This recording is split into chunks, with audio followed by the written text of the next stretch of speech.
Tiffany Jenkins. Welcome to the Jessica Can't podcast. Thank you. I'm honored. It's so nice to finally meet you. I've heard so much about you. I've heard so much about you from you because I'm a stalker.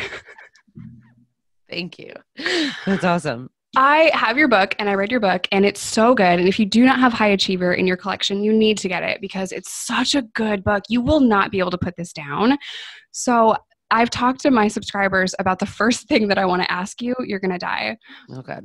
What happened to the cop that you were pawning all his shit and then bought pills with the pawn money? What happened to him? Yeah, that's a great question.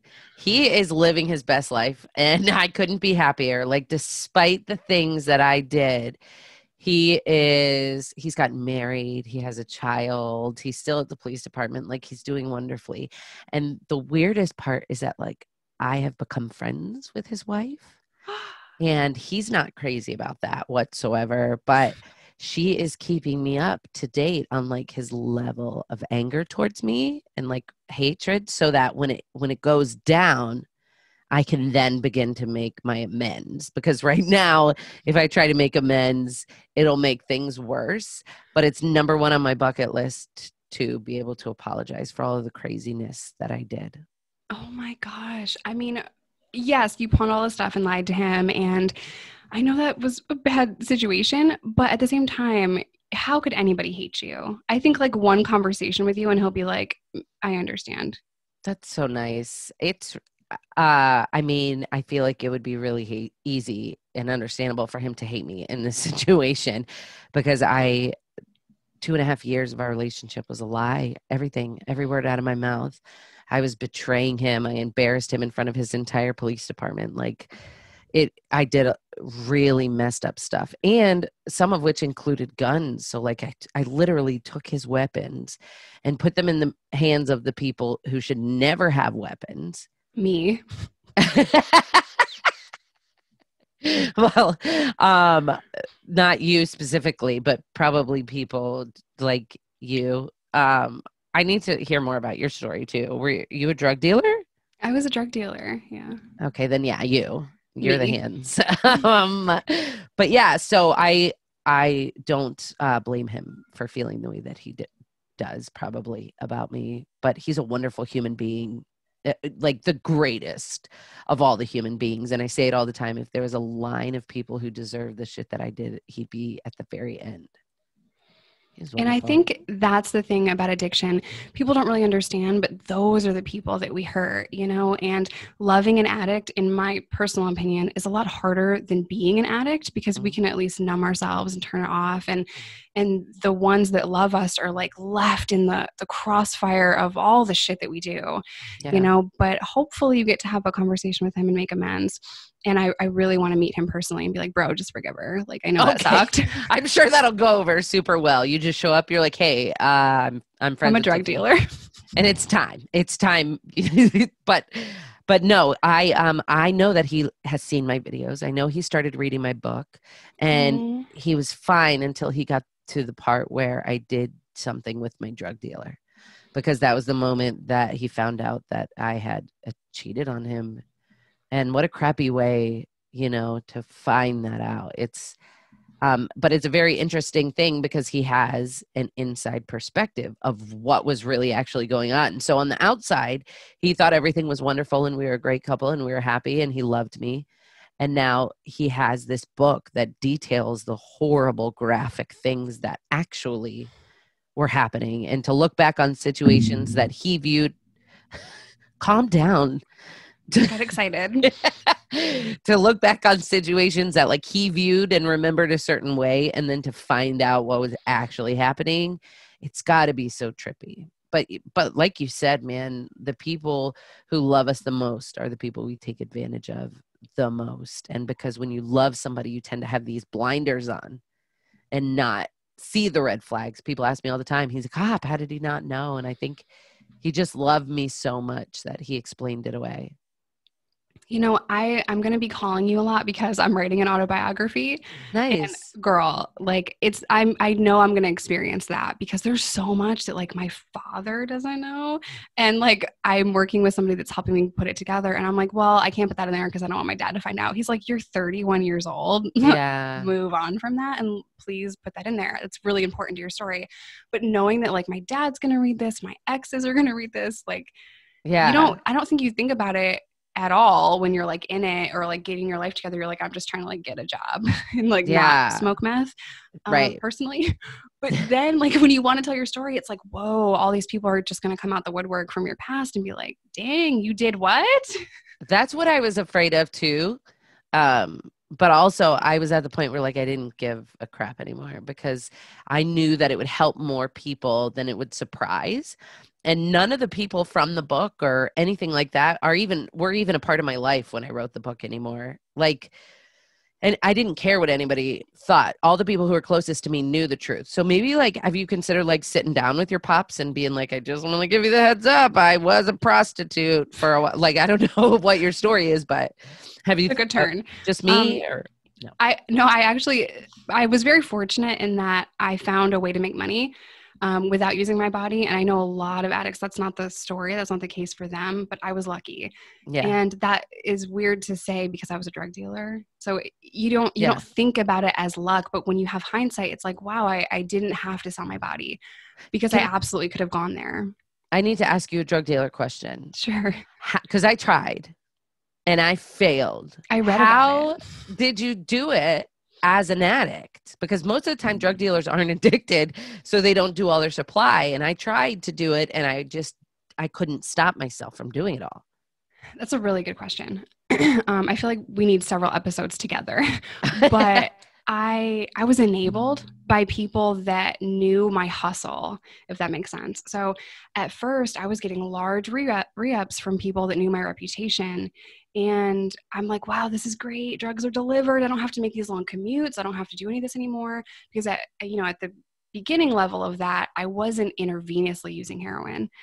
That changes, with most addicts, not all, but a lot of addicts use eventually intravenously because people think when they're in that addiction, like, you're wasting it. Like, what do you mean you're only snorting it? Like, what?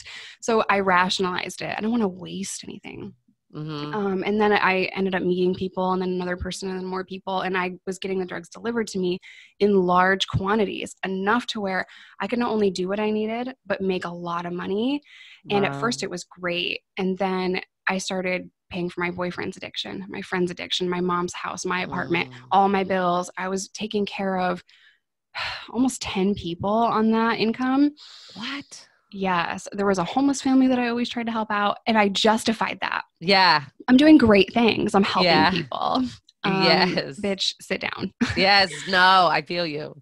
So eventually I got into debt, and then more debt, and then more debt. And then before I knew it, I was pistol whipped by the same drug dealer that 2 years prior was congratulating me for a great sales weekend. Like I work a real job or something.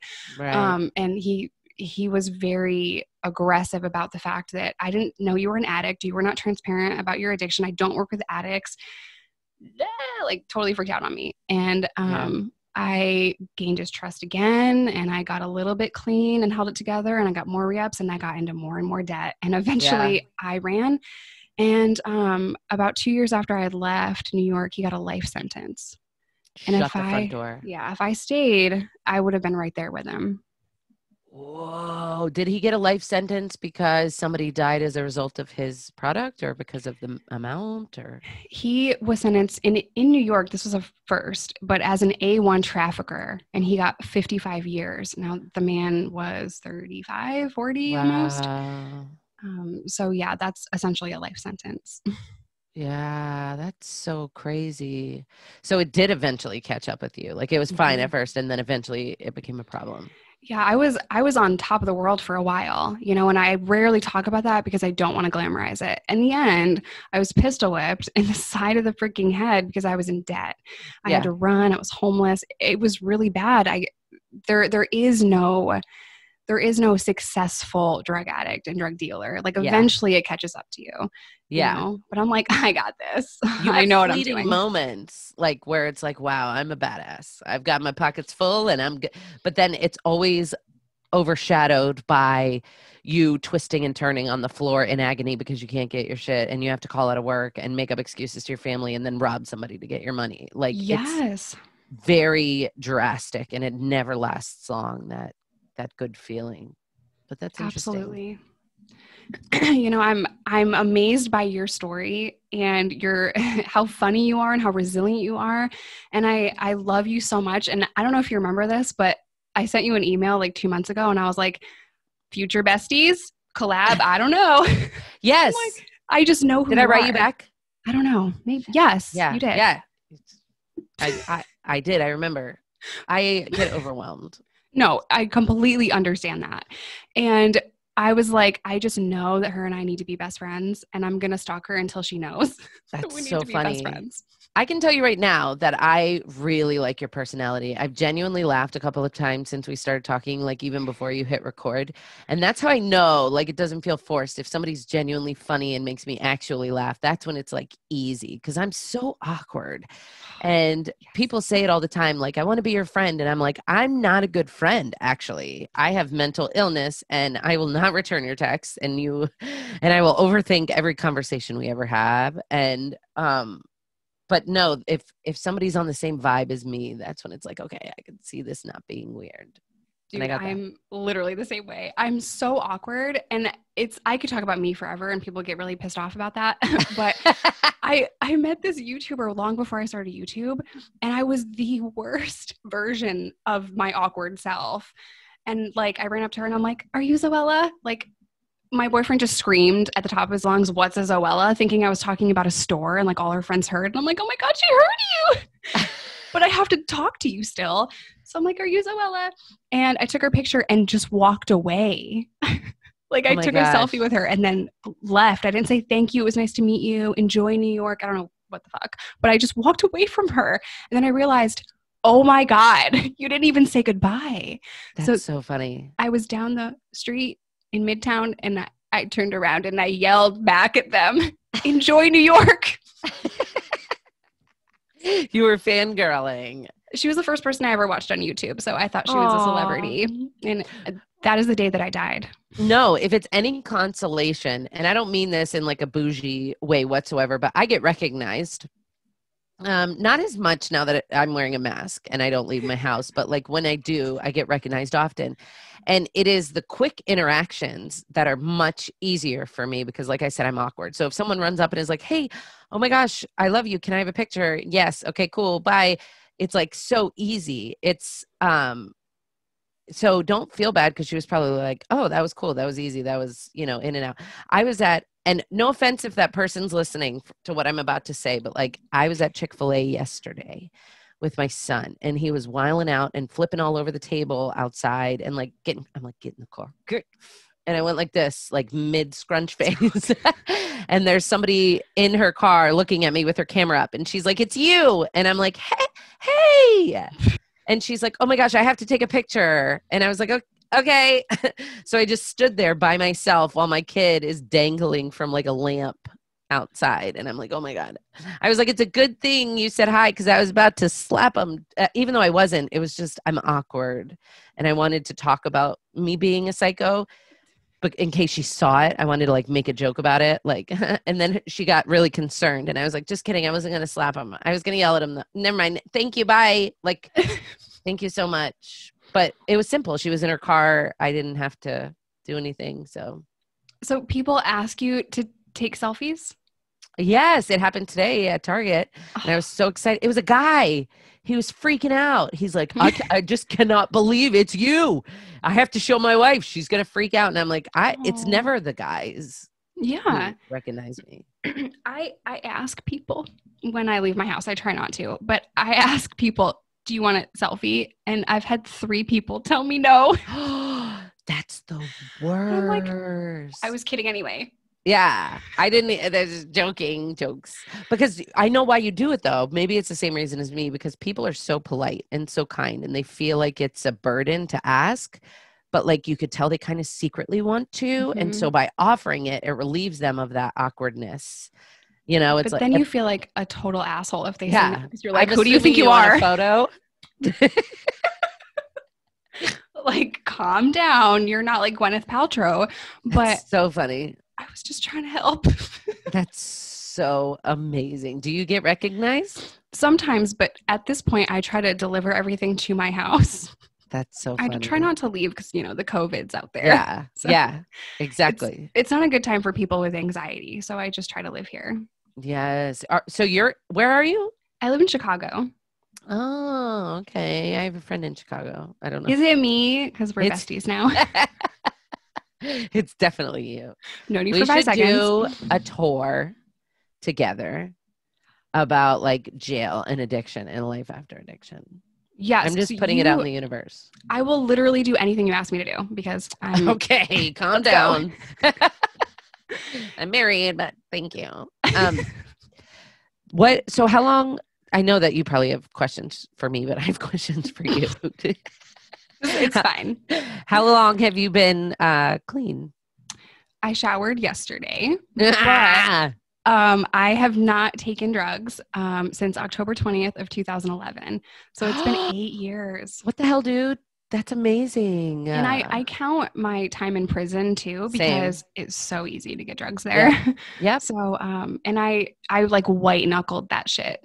Yep. You know, I knew people 2 cells down were doing pills one day. And I was like, I just fucking want to go there. Yeah. And I cried alone in my cell. I've never told this story before.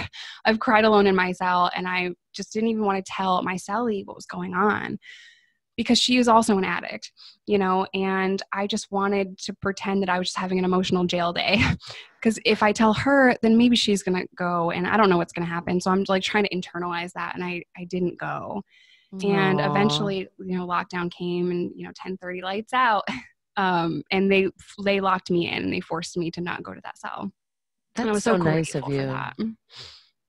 That's so thoughtful, though. Truly. I don't know that I would have been the same. I would have been like, bitch, we need to go over there. They got.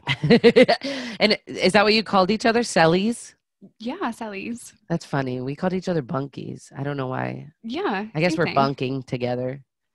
Did you have like people in your jail like sleeping on the floor and also on the bunk? Like, was it crowded? It wasn't that crowded. I mean, there were times where people would have to sleep on the floor, but only for a short period of time. I stayed in general population my entire time. I didn't get moved because I had a seizure, so they couldn't send me to the working pod and stuff. But so there was people in and out, coming in, getting bonded out that night and stuff. It wasn't long term. But yeah, it was so weird, dude. But you kind of adapt. Okay, listen, you keep looking up and it's making me feel anxious. What are you looking at, a clock? I'm looking at my camera slowly dying. It's like still going. Oh, that's good. That's reassuring.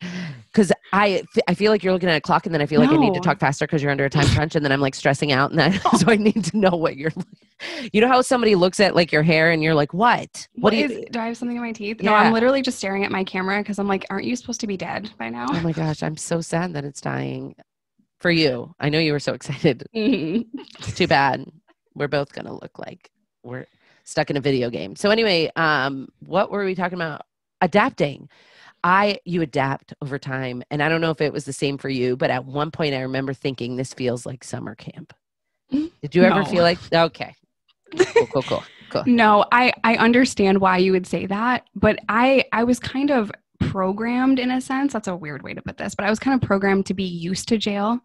I even like told myself at a very young age, you know, you have to get ready to go to prison. I was 14 telling myself you need to get ready to go to prison. And like, what 14-year-old does that? Most 14-year-olds paint fake braces on their teeth.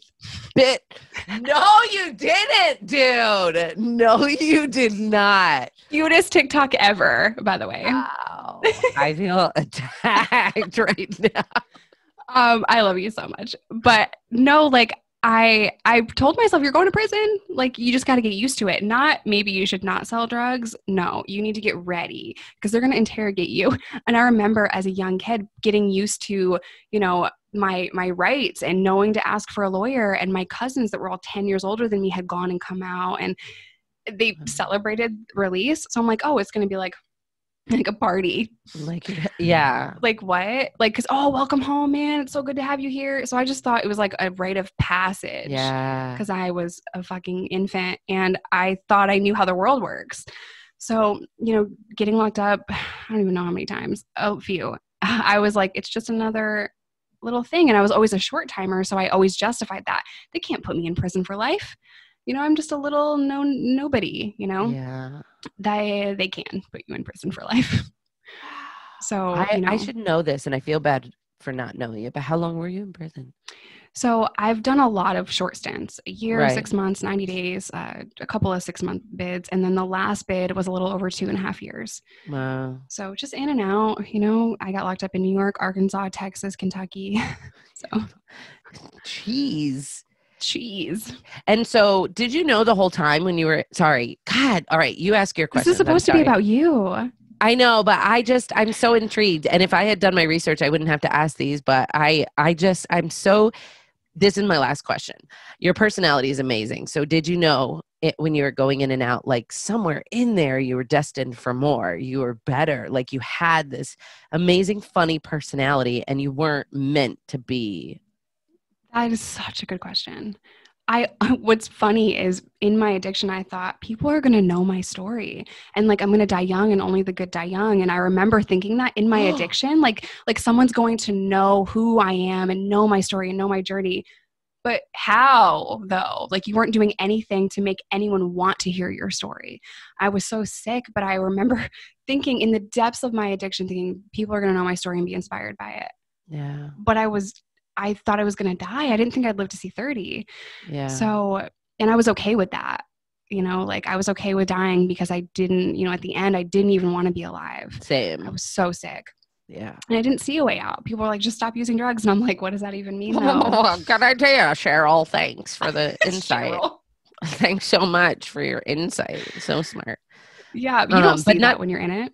Yeah. And not to make light of it, but like, you don't know what you don't know. And I understand that. But like, yeah, if stopping was like as easy as it sounds.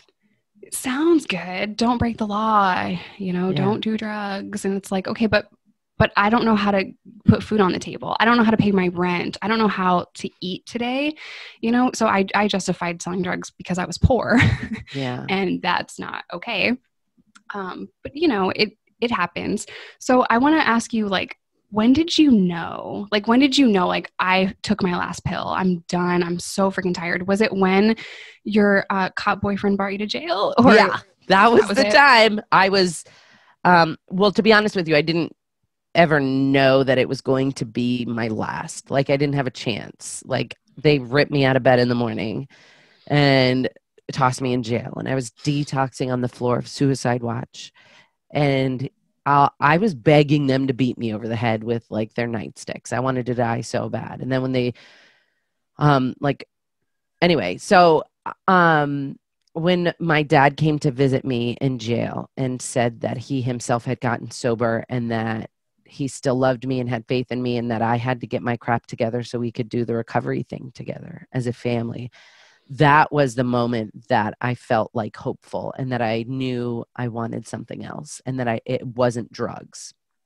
And even in rehab, there was girls like my first friggin' night that were doing drugs and I was tempted then. So even then, like I didn't know that was it. But so maybe definitively when I found out I was pregnant in the halfway house was like when I was like, okay, there's no going back. So would you say that, you know, your children have helped you stay on that path and helped you with stability? Yeah, I don't, not mental stability, but I knew that like by the time I got pregnant, I had a pretty good foundation of recovery. I knew I wanted this life. I knew I was willing to do whatever it took to learn how to live clean. But being pregnant just kind of reiterated like, okay, but you cannot go back. This is it. You got another person depending on you now. And that really propelled me into, you know, working really hard, saving my money so that I could move out of the halfway house and have a house of my own and things like that. And I remember in the beginning, it was so crazy because when I found out I was pregnant, I had nothing. I hardly even knew this dude who got me pregnant. We had only been together for 2 months. And by been to each other's halfway houses. We're good. It like did something creepy, but we're fine now. It's glitchy, right? Mm-hmm. I thought it was August 27th. Did you hear about it? No. What? Is it more conspiracies? What is it? Which we don't have. No, just, on TikTok. They were talking about August 27th.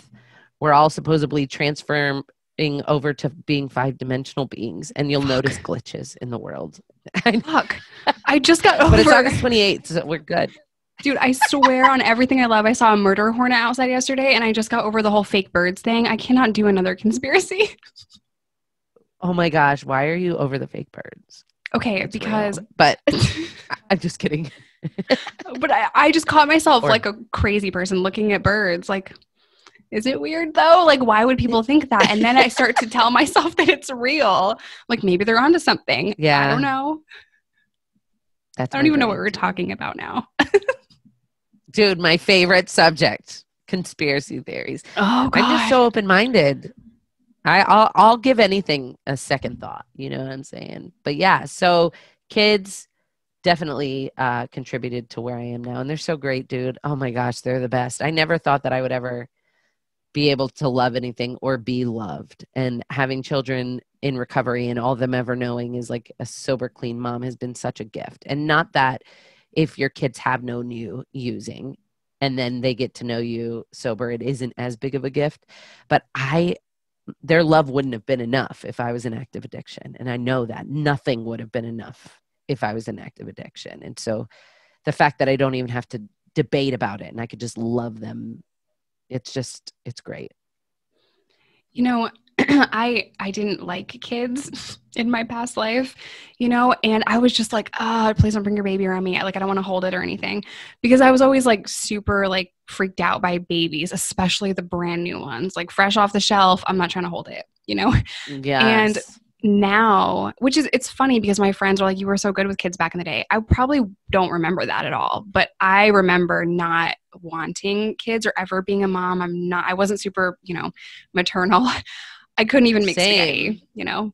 So my daughter was born while I was in prison. So trauma, crazy juicy. Intrigue. Yeah, I know. So I was like trying to figure out how to be a mother in a jail cell, girl. And when she came home, I had to fight a DHS case to get her back. And I remember the day that I brought her home for the first time, I'm like staring at this kid and I'm like, now what do we do? What do I do? I don't know what to do. Right. I'm like, what's up, kid? You like spaghetti? Because that's all I knew how to do. And she's like 2 and chubby cheeks and beautiful and looking up at me. And she's like, I don't know. Yeah. And I would work myself to death. I'd read her 10 books a night. And if she wanted 2 baths a day, then that's fine because she likes bubbles. And what kid doesn't like bubbles? I was so tired, you know, like working full time and then having her. And I remember, thinking like, this is hard as hell. This is a lot harder than I ever thought. And I've had moments, we have 2 kids now, but I've had moments of like severe depression. And I remember hearing stories of like, oh, you know, motherhood's so beautiful. And it's like, is it though? Like, when does that happen? Because I cleaned up poop off the floor earlier. Okay. So it's hard, but seeing how loving my kids are and how happy they are, and they've completely changed my life and my outlook on life. As hard and as ugly and as dirty motherhood is, it's also so beautiful, and I'm so grateful for them. You know, if it wasn't for my daughter Micah, who was born while I was in prison, I wouldn't be here. I wouldn't be on this podcast with you. I'd probably be on the ground. You know, I needed a purpose beyond myself, something outside of me, because if it's just Jessica, girl, you can find me in the trap house. Yes. You know, I don't care about anything else. So it's so amazing what our kids did for us. And I can't wait until they're like, you know, grown, and I can tell them like, you not only changed my life, you saved my life, little girl. Like, you're everything, you know? And I do have those kind of open talks with my kid in age appropriate ways. And now they think it's funny to write me tickets and send me to jail. So, oh my gosh, stop it right now. How old are they? So like 8? 8 and 4. These headphones are so uncomfortable. Are they? Like, yours. Do you want me to punch them in the face? I told you I have a huge effing head. That's why they can't go anywhere, even if they wanted to. They are like to the max, stretched out. Mine are like, I just want to leave this tiny little bean head. Why do you have one ear dangling out? So my head doesn't look so tiny. Oh my gosh. Listen, it's so funny to me. I would give my right tit for a tiny head, dude. I'm not joking. Look it. I look like the witch in every single movie you've ever seen. Shut up. No, you don't. So depressing. Thank you. What the fuck? You're beautiful. You're amazing. Thanks. Thank you so much. It's literally how I take compliments too. I'm like, feel that. Cringe. You're with someone now? Mm-hmm. I found a man, y'all. I found a man. A good one. I'm so surprised. No, I'm just kidding. Hey, I'm just kidding. He's incredible. And like, I look at him sometimes and I'm like, you're the best, most amazing man ever. Like, you're so sexy right now because he helps me and he helps people that are felons that I love. And he welcomes them into our home to give them, you know, hope and stability and just a freaking steak or something, you know? And then other times I look at him and I'm like, I literally want to stab you in your sleep. Like, you're driving me fucking crazy. So funny. How long have you guys been together? We've been together since 6 months after I got out of jail. I was fresh out the halfway house too. So, it's been. And you had a baby? Mm-hmm. And he's like, this girl just got out of jail. She's got a new baby. That she's the one. She is the one. Well, it's funny. He was actually homeless at the time, living with his grandmother. I know. Girl, I know. I told you we need to be best friends. I've already decided. But he had like nothing and he was in drug court and I was on parole and my kid was in DHS. I didn't even have this kid. And I was like, here's all my problems. I'm going to put them on the table. Give me all yours. Let's just see what we're working with here. Yes. After I turned him down 4 times, I'm like, I cannot date a freaking person in drug court. Do you not know who I am? Like, they'll petition to put me back in prison just because I know you. Like, I can't. And I had one conversation with him outside of like our work setting. We work together. You're not supposed to do that.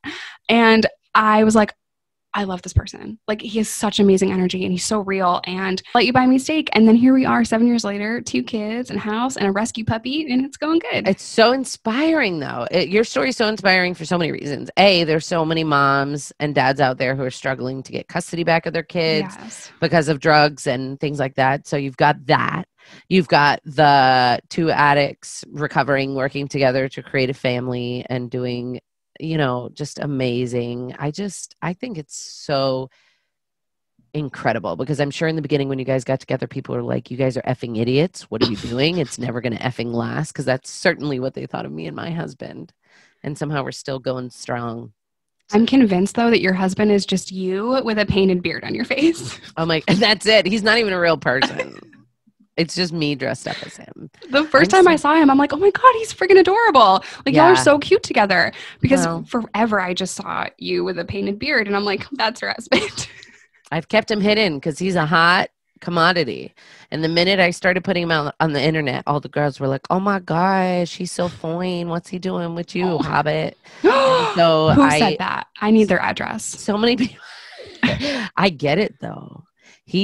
Listen, it wasn't always like that though. Like, he never worked out. We were both just fluffalubs bouncing around town together. And then suddenly he decided to go to the gym 2 effing times a day every day for some reason and get super jacked up. And I was like, listen, man, this wasn't part of the agreement. Like, we didn't say we were going to be fitness people. I'm not prepared for that. So listen. If my metabolism wasn't so fast, I would be in the same boat. I look healthy. Girl, I'm not. REECE is a bodybuilder. And I'm like, we're eating ice cream for dinner. Deal with it. Like, we're so different. Nice. He's a bodybuilder? Yeah, like not professionally, but like it's his hobby to be in pain and eat vegetables. Love that. I can't relate, but that sounds like my husband too. I have to look at a picture of REECE. He's so wonderful. But he made me fall in love with him because he's like, he would say sexy shit to me like, do you want to get a milkshake? Or we're going to get cheeseburgers. Or like, do you want anything from Brahms? And I'm like, oh, I love you. And now he's like, off. I can't eat carbs today. And I'm like, what the?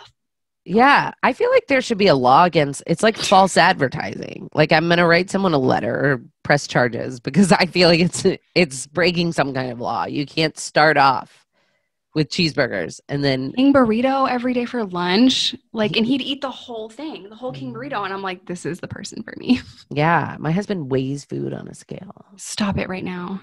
Yeah. And I'm like, Who are you? And everybody's like, girl, he's not doing that for you. You better keep your eyes open, blah, blah, blah. And I'm like, listen, if he's going to leave me for someone like hotter, that's fine, because he's going to be so bored when she gets old and wrinkly like everybody else on earth. Okay. And I'm going to be my pants. making some dude laugh for the rest of his life. So he can suck it if it's that easy for him to leave. That's fine. I'm not. Dude, I 100 on my kids, dead ass said this to Reese. You can cheat, but you got to cheat up. Like, that's just what it is. We say crap like that to each other. And, you know, the internet is such a crabby place sometimes, because I get told every day that he's cheating on me. And I'm like, cool, but really? He's not all the time. That's surprising. Like, I get it. Reese is dad AF. Like, I know. Is he? And I'm, you know, this person. I understand. But who are you telling? Who are you talking to about teeth? I look like what's that fish? An angler? You do not look like that. Don't fish. lie. It's okay. It's fine. If you make the specific face, then you can maybe thank you say jokes like that. But you do not.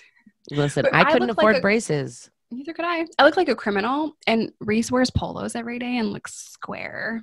So, I love it. You guys should do that challenge on TikTok, the polar opposite one. Polar opposite couple check. And it shows like, anyway, whatever. Yeah, I'll look it up. I'll do it. Google it. I just feel like we would be best friends, and then, you know, Reese and your husband, who was you with a painted beard, can go to the gym. Yeah. Like, I'll eat know, burritos with you, dude. Yes, like, please go to Taco Bell with me. And Reese can be like, life. Reese is like, I can't go to Taco Bell, Karen. Karen? I had to think for a second. I'm like, your name's not Karen, is it? Why is he saying that? Like Mean Girls. I can't go to Taco Bell. I'm on an all-carb diet. I don't remember that movie, dude. What's your favorite movie? My friendship application is I'm taking it back. You need to know. Mean Girls. She can't. You don't even go here. She doesn't even go here. Is that your favorite movie? No. What is it? My favorite movie. I like mob movies. So like my favorite movie of all time is probably like Goodfellas. Oh my gosh. Or like Casino. Really? I'm like an old soul. Oh, that's cute. Mine's Elf. Oh, why? So same thing. Same thing. Same Z's. We're twins. Yeah. My kids watch that all year round. Oh my gosh, same. For real. I love your kids. I'll come over and watch it with them. I'm not kidding. It's my favorite. It just brings me so much joy. It is super cute. And then I walked through the Lincoln Tunnel. Like, he's adorable. Yeah. It's just so, who cares? Anyway. I love it. I feel like this is just so rambly, but also amazing, you know? Yeah. It's important stuff. Like, this is crucial. Movies, it's to determine whether or not friendship. So do you get a lot of emails from people who are like, I just want to thank you so much for being transparent and open and honest, and then they tell you what's going on with them? Oh, I do. And it's heavy. It's a lot. And I feel bad that I can't respond to everybody, but like I don't have time. And not to be like that asshole that's like, I'm so busy. But like scientifically, there's not enough hours in the day. Right. And I could literally be on my phone or my computer all day responding, and I still wouldn't make it, because if I'm going to respond to somebody, I want to be able to actually read their whole story and respond genuinely. Yes, I say the same exact thing. So I'm just like, hope she gets better. Send. Like, because when somebody like sees you, and a lot of times you may be the first person that they're seeing that says something that they could resonate with. And then they reach out and share something that they've never shared before. And like, it means so much to me, and it's so special. And just like you said, I want to give them the response that they deserve. And so I can't always do that. And I don't want to have somebody else answering my emails for me, because it makes me feel bad. It makes me feel like they're spilling their truth. And you know, Jennifer in Idaho is responding, and that's not what they expected. So it's so tough, but I'm so honored by the messages, and they're so heavy. There's so many people out there who are struggling. And that's what I've learned is you're never alone, because I'll get 2 emails back to back who are like, I feel like I'm all alone. This is what's going on. And I'm like, oh my gosh, the girl right before you said the same thing. You guys should talk to each other. Like, it's so common. You know, I love your Facebook videos, because First of all, they're hilarious. They're hilarious. I will go watch them multiple times. And side note, I really hope, meeting the teacher yesterday, I hope you burn sage because, oh my God. But I love those videos. They're funny, but they're also so inspiring. And, you know, through humor and just being real and just being genuine to who you are, you're helping so many people. And that is what I connected with. That's what I know 4 million people on Facebook connect with. I know that they're just so excited to hear what you have to say. And I don't know about you personally, but for me, when people are excited about something that I have to say, that helps me. You know, people are always like, oh, I feel so alone, but telling me that story, like, I feel like everything I'm doing is for a reason. All of my stress of my schedule and trying to put these videos out, it's for a reason. I am helping people. And as much as they say that I help them, they help me. Like those stories help me so much because I don't want to ever forget where I came from. Because if I forget where I came from, then I am just one mistake away from losing everything. You know, all of this time I've been trying to build something stable and concrete, and that comes with a lot of hurdles. I have depression and anxiety, and sometimes my depression is so hard to deal with that I don't even know what to do. You know, and if I had somebody that was just honest about that when I was battling my addiction, maybe it would have helped me. Exactly. All I saw so I have, in November, I'll have 8 years clean. And back then, like, I never saw anything positive, anybody ever recovering. Everybody I ever knew either died or went to jail. And so having positive influences is so important. And just like you said, messages like that are what keeps me going. There's days when I'm like, I can't do this anymore. I've run out of things to say. I'm becoming, you know, redundant. Like, I feel like I say the same thing a lot, but then, you know, I'll get a message from somebody who hadn't heard my message before. And it's like, okay, I got to keep going. I got to keep doing this. So even if I don't always respond, I read them, and just knowing that I'm somehow helping people. There was a time when people didn't want to hear anything I had to say, and they would hide their belongings when I came over. Yes. And now people want to listen. Isn't it so funny how life comes full circle? I have little siblings, twin brothers and a sister. She's not so little anymore. She's 16, and the twins are like 12. And when I was in my addiction, my parents wouldn't even leave me in the same room as them. Wow. And now I can babysit them, and they can come over, and like, I'm like, okay, I'm going to take the kids to go get some pizza. And my parents are like, okay, have fun. And sometimes I have to stop, and I'm like, have fun. Yeah. Whoa. Like, and then other times I go to leave my parents' house, and my dad's like, where are you going? When are you going to come back? And I'm like, what the fuck? Yeah. I'm 31. But I realized that I did that because sometimes I was like, I'll be right back. And then a year later I show up and I'm like, remember how I said I'd be right back? Psych. Yeah. I'm here now, so deal with it. And I was just so crappy, but it's amazing that now I can babysit and people are not hiding their money, and I've been able to repair most bonds. Some of them, those bitches burned. Yeah. But you know, it's in the depths of my addiction, I didn't think that there was anything outside of that, anything positive, just like you said. And it doesn't come at first. It takes years because you broke that trust, you know, and you really have to put the same effort in to repair it. And the fact that you acknowledge that is so huge. And that makes all the difference in the world, because it's so easy to be like, why the heck don't you believe what I'm saying? I've been clean for 6 months. What the heck? But it's about actions, you know, and not just words. I could tell you I'm going to stay clean and do the right thing till I'm blue in the face, but you have to see it over time. And I get that. What was I just going to ask you? I have okay, but it's not my interview. So anyway, do you have a thing you want to say to like re-up, or are we just picking up where we left off? Did you just ask a drug dealer if she's going to re-up? You know what I mean? What did I say? I'll be right back. I'm so sorry. I meant like, you know what I mean? Like re-tee us up. Like, if you want to ask me questions, you can ask me questions. It's okay. I don't mind. Okay. It'll just be like a convo, first of all. Yeah. So you actually have also a family YouTube channel, which I didn't know. And I've been checking out your hunk of a hubby, and our husbands look so similar. Is he your husband or boyfriend? He's my boyfriend because I don't do the married thing. Not for us, but shut up. It is, man. Not because marriage isn't great, but it's complicated. Like if my husband cheated on me right now and I divorced him, I'd still have to like we'd still have to split half of everything, which is horseshit because it's like, oh, okay, you could just go bang who you want and then you get half the house. And got married in the backyard. That seems way more chill. It was. I wore a wedding dress that like, it was a dress I wore to like my senior high school dance, and I found it in the closet that morning.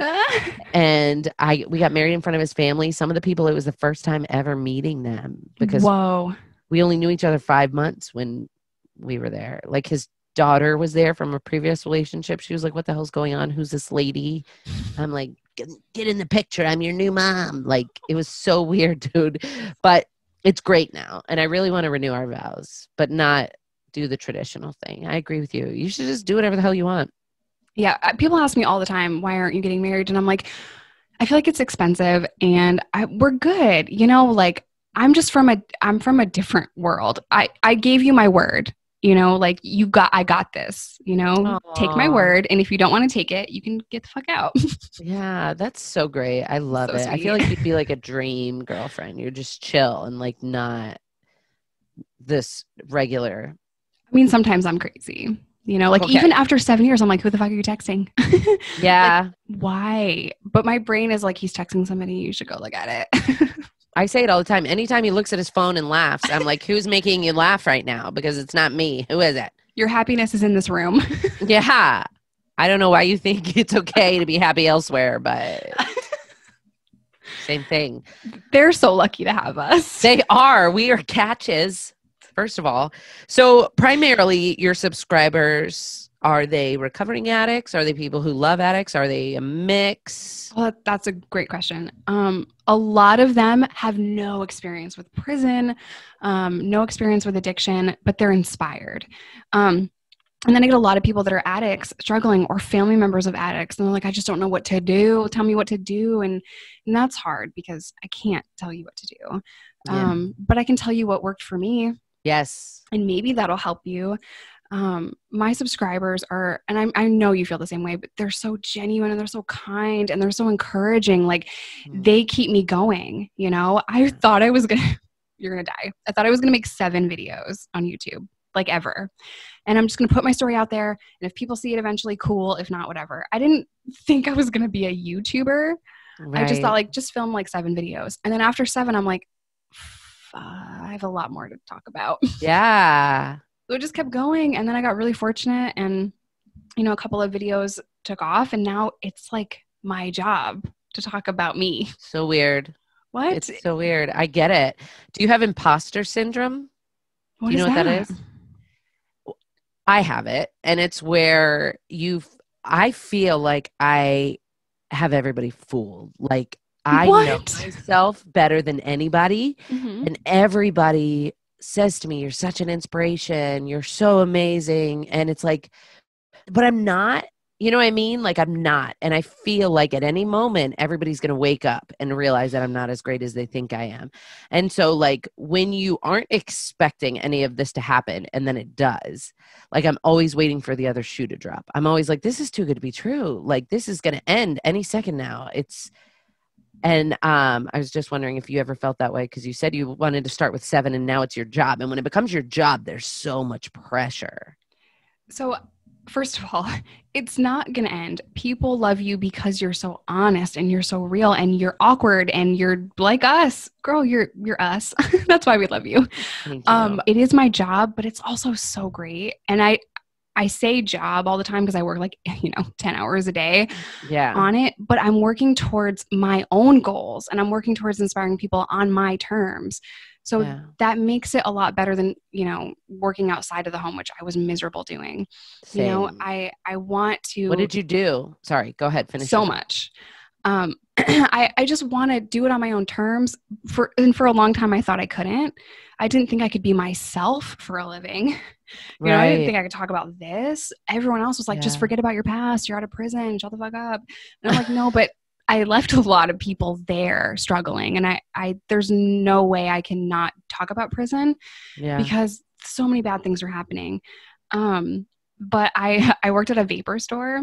And then I worked at a telemarketing place at the same time. I had those 2 jobs and I was fighting a DHS case. Then I found a job as a freight broker, like for big trucks.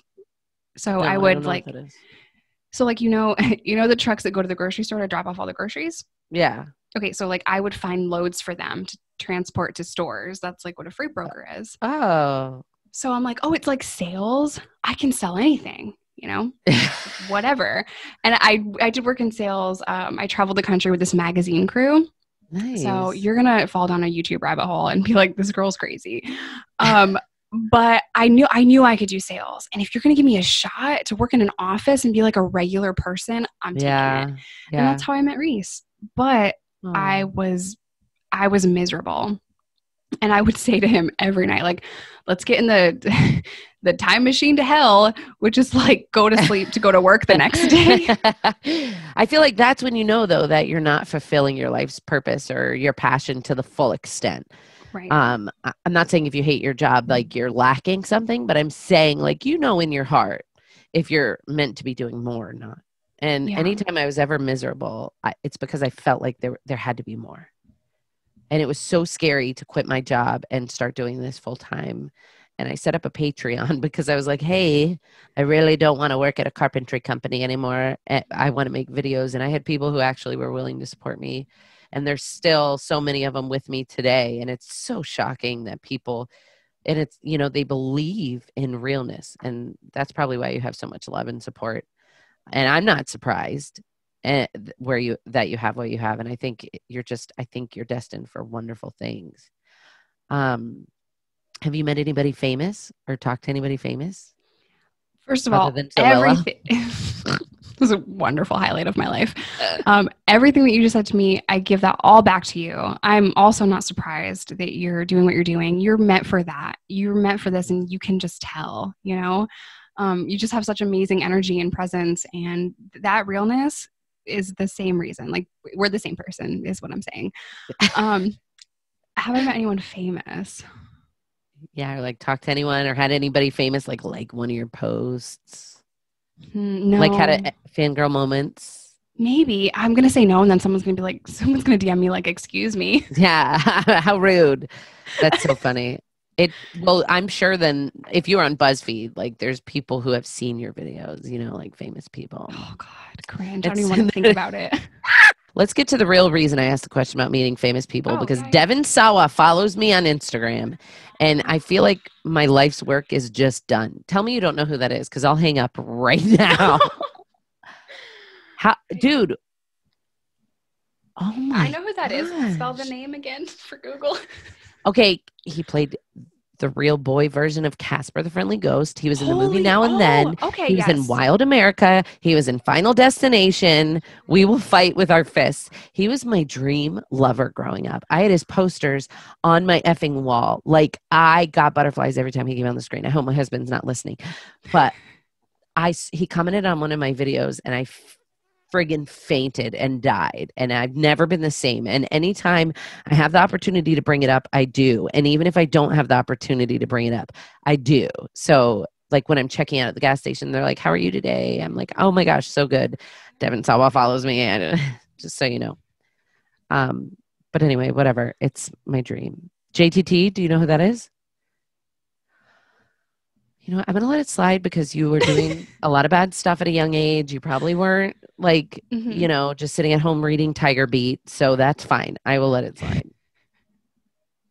Go ahead. Let me read these comments. Oh my God. Okay. Well, I've seen a couple of people with check marks, like blue check marks on Facebook, say, BuzzFeed, this is in poor taste. Not cool. Oh, stop it. Swear to God. I'm not even going to say their names because you don't deserve that check mark, and I want to take it from you. Oh my God, I'm dying. I want to know. F them. It's so funny. I'll text it to you later. Oh my gosh, now everybody listening is going to be like, what the heck? But you don't want drama. I get it. Just give me a clue. All right, don't. Just read them. A lot of them are gifts, and I can't even dispute them because they're hilarious. Oh my God.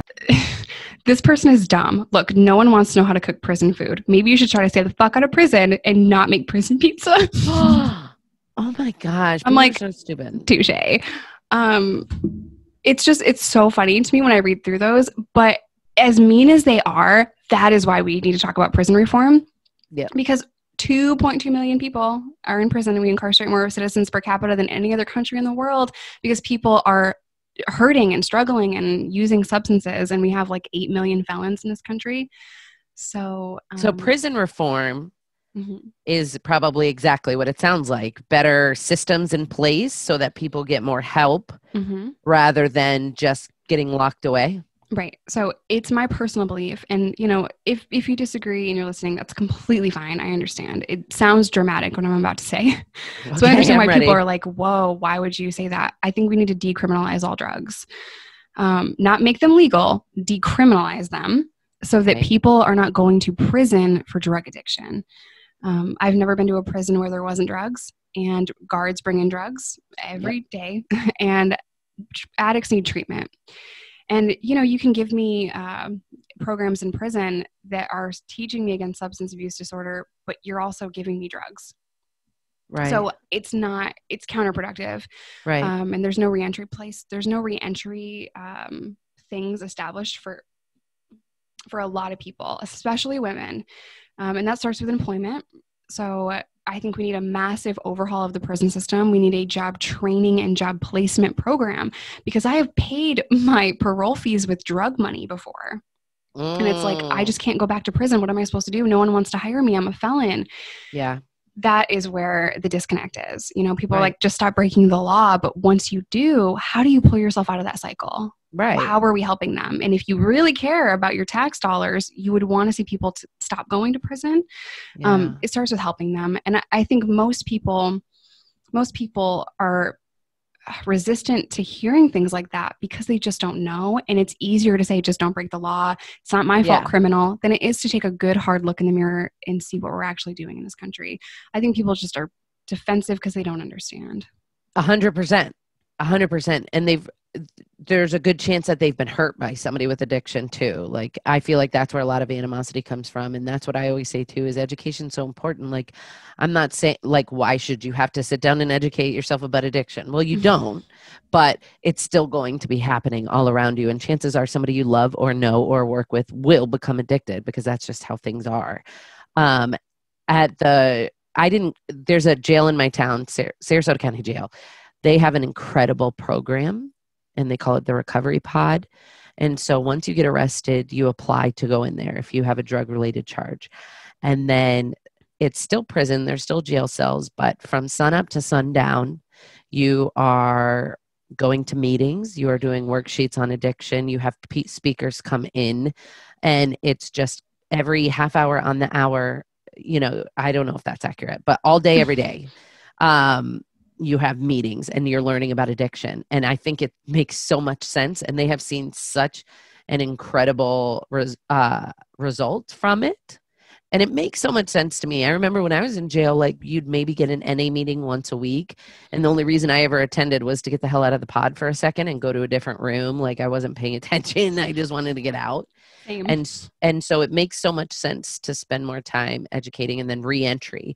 If you're an addict and you get arrested, chances are you have no money. You burned every bridge. And if you want help, you're kind of screwed, because the rehabs are over $1,000 a day, and halfway houses want rent money. And so what do you do? Where do you go? And I totally get that.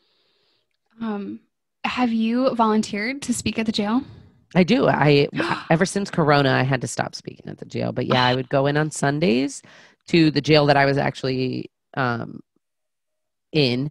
And then quarterly, I go to the Sarasota County Jail Recovery Pod and talk to the guys and the girls. I want to go. I would love it. Talk to the jails in your town. They won't let you probably now because of COVID, but it's so cool. It's so rewarding to me. And it's trippy because I go to the jail that I spent time in, and there will be girls in there who I was in jail with. And at the end, I pull them aside and I'm like, listen, we were in here together in 2012.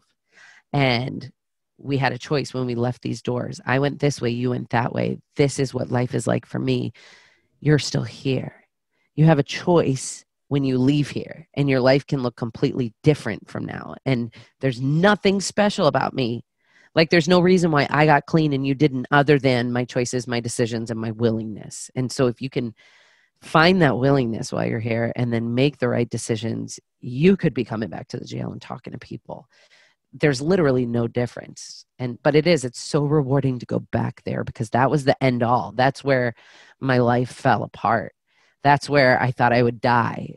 And so to be able to walk in and walk back out, it just, everything comes full circle, and it's so profound. I'm dying to do that. But yeah, COVID sucks. COVID sucks. I've never walked into the front door of a jail before. So trippy. It's so I was like a giddy little kid, and they're probably like, why are you smiling, you creep? But you have drugs. Like, what are you trying to do here? Yeah, it's so surreal, and it just makes me feel so good, like a real friggin' pat on the back. I'll pat myself on the back. When I walked in there for the first time, and the officers actually smiled at me and asked me how I was doing. And I walked through the metal detector, and, you know, just the way that they looked at me was completely different than the way they had looked at me before.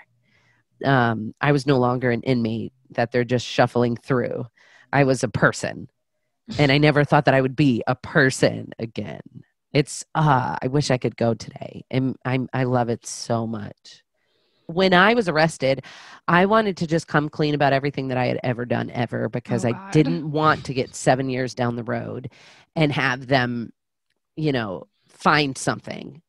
And then I would have to start over. And so I was like, here's everything that I've ever done wrong. Go ahead and do what you're going to do. I'd like to just do my time and be done.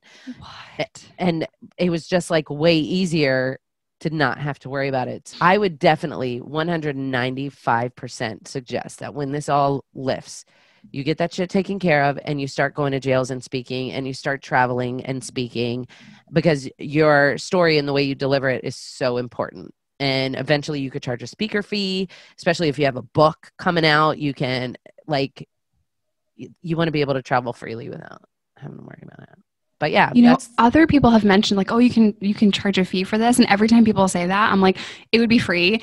And then I realize like the commitment level that you have to give. And you're like, no, you should probably charge something for travel and like all the stuff you're doing. And I'm the worst with like, it should just be 5 cents. I'm the same way though. I'm the same exact way. I have an agent through the book thing, and they had to convince me to get this person, but this person deals with everything. But the fee is like the flight, the hotel that you want. I'm going to be leaving my family for 3 to 4 days. You're going to be selling tickets to this event and making money off of it, like with my name on the thing. And it took me a really long time to realize like that as much as I want to do it for free, my time is worth something. And I'm not trying to sound like Kim Kardashian, but I have put a lot of time and energy and effort and hours into what I do. And so if somebody's going to use my name to sell tickets to something, break me off a little something, you know, and it's nothing drastic. Just like hook me up. Let me get a Slurpee or something. Let me get a Slurpee. The drink. No, I know what you meant. That's so weird. Is Slurpee a drug name? No, I was thinking like some sexual. Oh! Then it hits you. Like, wait, is that code for drugs? Let me get a Slurpee. This is an amazing podcast. I know. I love it. It's so fun. I wonder how much they're going to have to edit. Who's they? Shut up. You edit your own podcast. Girl, it's me. You're a superhero, dude. I wonder how much like, even just saying that, I almost just peed a little because I'm like, what do you think this is? That's so funny. The podcast that I do co-host, there's like a guy named Phil who edits it. Phil, please come over here and help me out. Yeah, he's good. I couldn't. I mean, I could if I had to. You know, I'm brand new to the podcast scene, but I thought like I already have like 2 channels and I'm writing an autobiography and I have a secret project about to release. Why not add a podcast on top of that? Because same. I'm crumbling. But us addicts, I swear, we get these ideas. We want to do them immediately. It's like I have all these. I just got the best idea. I'm going to do this thing. And my husband's like, well, wait, you've got this. And I'm like, no. And I run out the front door and I'm like, so compulsive. Yeah. Yeah. But, you know, I am literally a workaholic and it keeps me grounded. So there are days where I'm like not grounded and I'm like, REECE, just take the children. I have to go cry in the freaking tub or something. Other days I'm like, okay, I'm so busy. I'm so productive and I'm a Virgo and I'm organized and I got this. What, are you a Virgo? Yes. See, we're the same person. That's so funny. When is your birthday? The 15th of September. I was born exactly 1 week after you. I mean, a Oh different my God. year. I'm old as hell, but like. You're not. So that's why we're awkward, and like that's why we're so cool, because we're Virgos. So funny. That makes so much sense. It does. That's why I was like, I have to email this girl. Do you have a favorite YouTuber?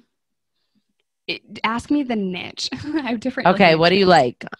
So if it's makeup, it's Raw Beauty Christie, because she's freaking hilarious. So you watch makeup? I do. I watch makeup sometimes. Interesting. So Raw Beauty Christie is fucking hilarious. Or Jamie French. They're so great. And so oh my God, I know Jamie French. Have you talked to her? Yeah. She responds to DMs and she's so nice. Like, she's so nice. Mm-hmm. I know her. And if you ever want her on your podcast, I could ask her. I don't know if that's weird, but I'm just saying. She's going to be like, really? No, she's great. She's actually really great. She's so like funny and so real. I love her Tammy videos. I die. So she's incredible. And then I'm really into the tiny house movement right now. Are you? So like tiny like houses in vans and like tiny houses in general. That's and so no one understands it because I sure don't now. But you have a what? I have a pretty large space now. And is that your way of saying I have a nice house? I don't know. I have a large space that I live in and dwell. I do have a nice house, but I never did before. So I'm new to it. And I keep looking at these tiny houses. Do you feel guilty? Like, maybe. I do. I feel guilty. We just purchased our first home and I feel guilty. It's gorgeous. It's really, thank you. It's never in a million years did I ever think. It's 100% because of my supporters and my followers and because of the love that they've given me. I owe it to them 100%.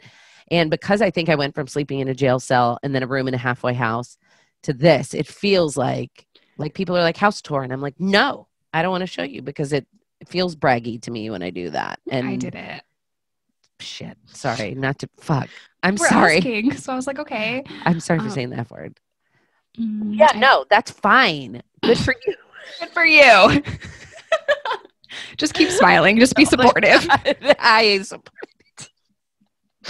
it. Okay, it does. I feel I overthink everything. And to me, to be like, look at it. What I'm going to do is I'm going to piece together all of your little videos and be like, this is her house tour. There you go. That's perfect. I can't do it. I just feel I can't do it. I feel like people are like, oh, good for you and your nice house. You're welcome, bitch. You deserve it. You deserve it. Not the hate that you just mentioned. You deserve having a nice space and you've worked hard for it.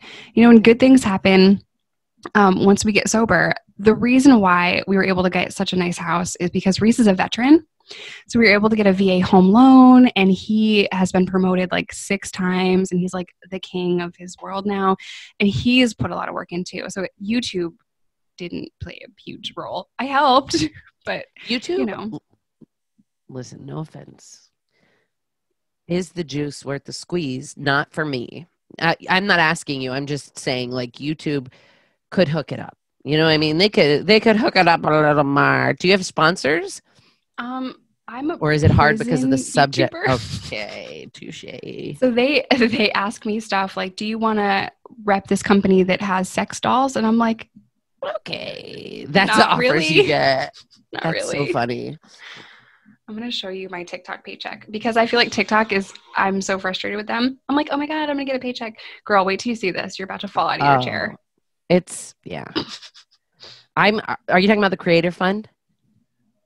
I made $1.73. Whoa, calm down, dude. That's a lot of money. It's nice that they're trying, but I think it's like every 1,000 views you get like 5 cents or something. Yeah. So I mean, what? So your options are literally sponsors are so important, and people hate it when I get sponsors, but I have found sponsors that are cool with my past and they support what I'm doing. And that is the companies we need to be supporting. Yeah. That's why I have no problem talking about them ever. And so like Grove, listen, are they amazing? Do I need it? I need it, don't I? I said no so many times to doing sponsored ads. I'm like, I cannot sit here and act like I clean my house. And they're like, that's the point, is that when you get a package of fun spray bottles and cleaning products and sponge, it makes you feel motivated to do it. And not only that, like they have everything, not just cleaning products. They have everything. And they literally give you so much free stuff when you first sign up. So I have a very special place in my heart for Grove. Grove heard that I was having a mental breakdown, either on a live or something, and they sent me a bouquet of flowers with a love note saying, "Oh my God, they're just so freaking nice." I love. How do them. I get them? Can you email me some help? Yeah, absolutely. They're wonderful. I want the soap thingy that makes the bubbles. Oh yeah, I have extra. I'll just mail you some. Listen, I saw your skit with the casserole dish, so I don't know if you want to give me your supplies, but I really need. So funny. I need the soap thing. That was a good one. It's hilarious. They just let me be as weird as I want. Are you leaving me? Well, no, I have to record my own podcast in 14 minutes. Oh.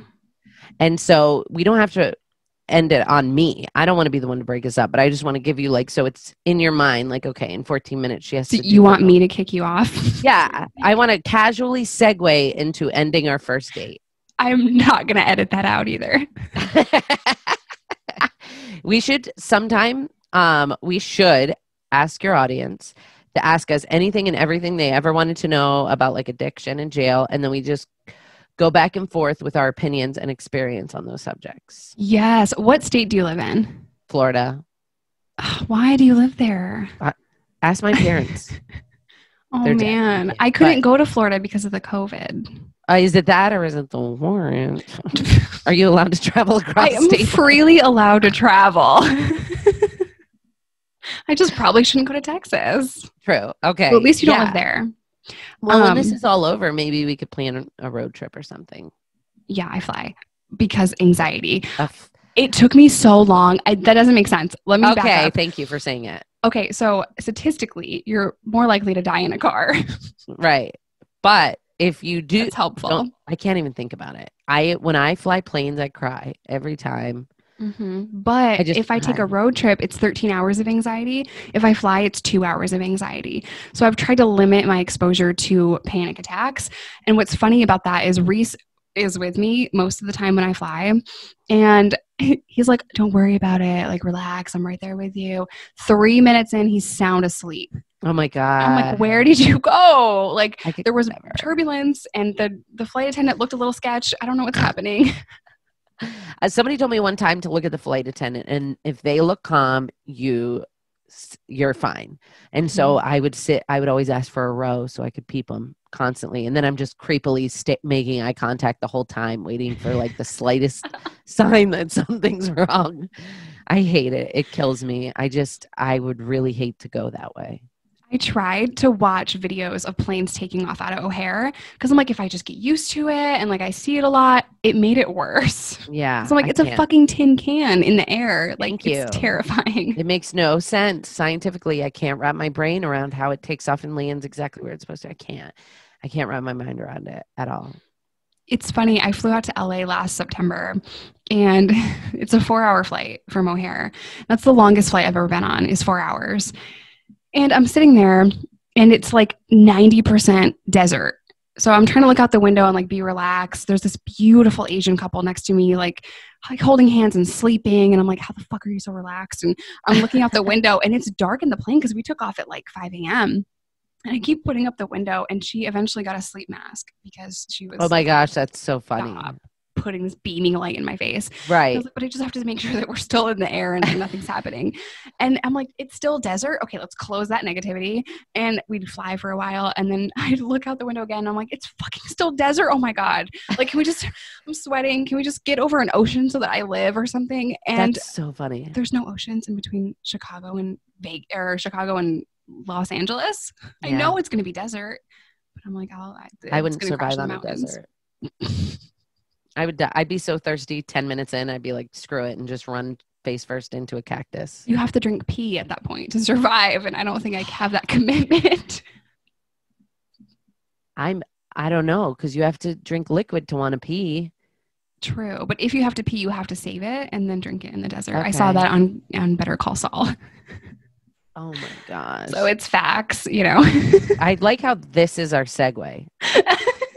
Anxiety and death. And drinking your own piss. I hope you all are inspired by this podcast. Please stay sober. And if you find yourself in an airplane, you're fine. If you're in a desert, save your pee. I think it's perfect. That is great life advice. You know, like just know that there's going to be spiders and bugs. Just try to walk away from them. Kill me. I hate them.